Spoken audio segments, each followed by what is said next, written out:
PKC ERCP से जुड़ी ये बड़ी खबर है। कल होगी पीकेसी ईआरसीपी की दो बड़ी बैठक। शाम 4:50 पर होगी वार्षिक साधारण सभा की बैठक।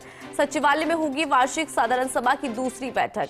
शाम 5 बजे होगी ईआरपीसीएल की बोर्ड ऑफ डायरेक्टर्स की बैठक। सचिवालय में होगी बोर्ड ऑफ डायरेक्टर्स की 8वीं बैठक। इस बैठक में पीकेसी ईआरसीपी के पहले चरण के कार्यों पर बातचीत होगी। 4 साल में बिसलपुर और इसरदा में डालना है चंबल का पानी, तो उसको लेकर भी बात यहां पर होगी। अधिक जानकारी लेंगे senior special correspondent Vinod Singh Chauhan हमारे साथ जुड़ गए हैं। विनोद, क्या जानकारी? दो महत्वपूर्ण बैठक पीकेसी ईआरसीपी से जुड़ी होने जा रही है, आपके पास क्या अपडेट और क्या पॉइंट्स है जो इस बैठक के अंदर चर्चा का विषय रहेंगे? जी बिल्कुल, देखिए इंदु, पहले तो मुख्यमंत्री भजनलाल शर्मा के ड्रीम प्रोजेक्ट को लेकर बैठक हो रही है।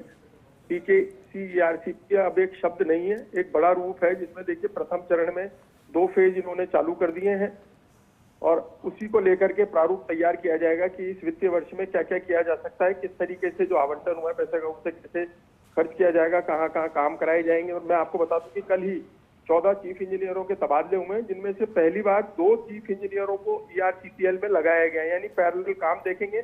2 चीफ इंजीनियर इसलिए लगाए गए हैं कि पहले चरण में फेज 1A 1B अलग अलग काम हो रहा है, तो दोनों को बांटा जाएगा। और कल इसी जो कल बैठक होने वाली है, पहले तो साधारण सभा की जो दूसरी बैठक होगी उसमें खाका तैयार किया जाएगा कि किस तरीके से काम करना है, और फिर उस पर निर्णय होगा बोर्ड ऑफ डायरेक्टर्स की बैठक में। बोर्ड ऑफ डायरेक्टर्स की बैठक में यह भी तय किया जाएगा कि अगले चरणों को किस रूप में लिया जाना है। अभी जो लाइन ऑफ एक्शन तय किया जाएगा वो ये रहेगा कि रामगढ़ और इसरदा में जो पानी लाना है, बिसलपुर में जो पानी लाना है, अगले 4 साल के जो प्रोजेक्ट हैं जिनमें 8 काम महत्वपूर्ण है।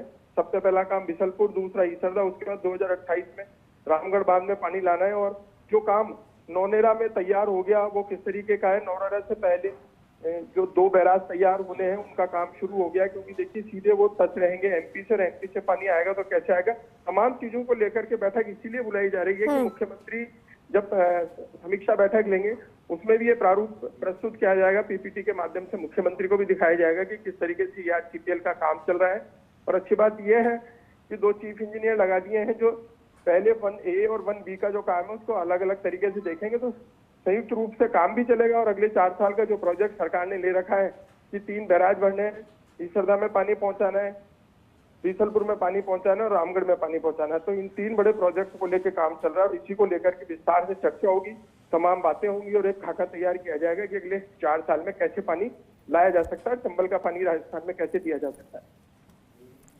ठीक है विनोद, बहुत शुक्रिया इस पूरी खबर पर विस्तार से जानकारी के लिए। तो 2 महत्वपूर्ण बैठक यहां पर होनी है। सचिवालय में होगी बैठक शाम 5 बजे, फिर ईआरपीसीएल की बोर्ड ऑफ डायरेक्टर्स की बैठक होगी। तो इन दोनों महत्वपूर्ण बैठक से जुड़ी जानकारी हमारे सहयोगी ने भी दी कि किस तरह से ये पीकेसी ईआरसीपी से जुड़े कई ऐसे बिंदु हैं जिनको लेकर चर्चा यहां पर होगी।